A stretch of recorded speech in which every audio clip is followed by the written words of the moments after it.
शुक्ल पक्ष की चतुर्थी तिथि को गणेश चतुर्थी का पावन पर्व मनाया जाता है और चतुर्थी तिथि से शुरू होने वाला गणेश महोत्सव पूरे 10 दिनों तक चलता है, जिसमें भक्त बप्पा को घर पर लाते हैं, विधि विधान के साथ पूजा अर्चना करते हैं। गणेश चतुर्थी पर विधि विधान से पूजा और स्थापना करने के बाद फिर उनका विसर्जन भी किया जाता है। ऐसे में आप अपने समय और अपनी सुविधा के अनुसार 1.5 दिन या फिर 3, 5, 7 या 10 दिनों के लिए भी गणपति बप्पा को अपने घर पर स्थापित करके फिर उनका विसर्जन कर सकते हैं। अंतिम दिन यानी अनंत चतुर्दशी को गणपति बप्पा को विदाई दी जाती है और प्रतिमा को पवित्र गणेश चतुर्थी तो 27 अगस्त दिन बुधवार को मनाई जाएगी, लेकिन क्योंकि गणेश चतुर्थी के व्रत में चंद्रमा की पूजा करना या अर्घ देना अनिवार्य होता है, बिना चंद्रमा की पूजा के व्रत अधूरा रहता है। और क्योंकि 27 अगस्त बुधवार को दोपहर में ही तिथि समाप्त हो रही है, ऐसे में चंद्रमा की पूजा करने का जो शुभ समय प्राप्त होगा वो 26 अगस्त मंगलवार को होगा और 26 अगस्त मंगलवार को चंद्र दर्शन का जो वर्जित समय होगा वो दोपहर 1:55 से लेकर रात 8:37 तक होगा, क्योंकि इस दिन रात 8:37 पर चंद्रमा अस्त हो जाएंगे।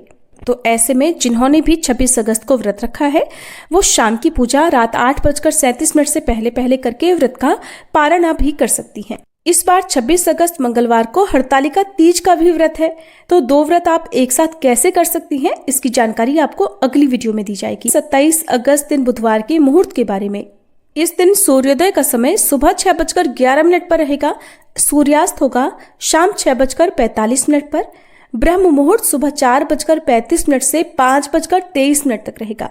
शुभ योग दोपहर 12:35 तक रहेगा, बाद में शुक्ल योग प्रारंभ हो जाएगा। सबसे विशेष बात, इस दिन हस्त और चित्रा नक्षत्र का शुभ योग भी रहेगा। हस्त नक्षत्र सुबह 6:04 तक और बाद में चित्रा नक्षत्र प्रारंभ हो जाएगा। वहीं इस दिन भद्रा भी रहेगी, जो कि सुबह 5:57 से लेकर दोपहर 3:44 तक रहेगी। लेकिन इस बार भद्रा का वास पाताल लोक में रहेगा और पाताल लोक में रहने के कारण ये धरती पर अशुभ नहीं रहेगी। तो आप पूजा पाठ संबंधी या स्थापना संबंधी कार्य भी इस दौरान कर सकते हैं, जिनमें रवि योग सुबह 5:57 से 6:04 तक रहेगा। विजय मुहूर्त रहेगा दोपहर 2:31 से 3:22 तक। इसके अलावा गोधूली मुहूर्त शाम 7:48 से 7:10 तक रहेगा। इन सभी योगों में आप गणपति की स्थापना करके पूजा अर्चना कर सकते हैं और इस दिन चंद्रोदय का समय तो होगा सुबह 9:28 पर, चंद्रास्त का समय रहेगा रात 8:57 पर। चतुर्थी के चंद्रमा का दर्शन करना वर्जित माना जाता है, तो रात 8:57 तक आप चंद्रमा को ना देखें। अब जानते हैं कि व्रत किस समय खोला जाएगा और चंद्रमा की पूजा कब की जाएगी। तो जिन भी भक्तों ने 27 अगस्त बुधवार को व्रत रखा है उन्हें रात 8:57 तक चंद्रमा की पूजा कर लेनी चाहिए। शाम को सूर्यास्त के बाद से लेकर इस समय तक आप चंद्रमा की पूजा कर सकते हैं, चंद्रमा को बिना देखे अर्घ दे सकते हैं और व्रत खोल भी सकते हैं।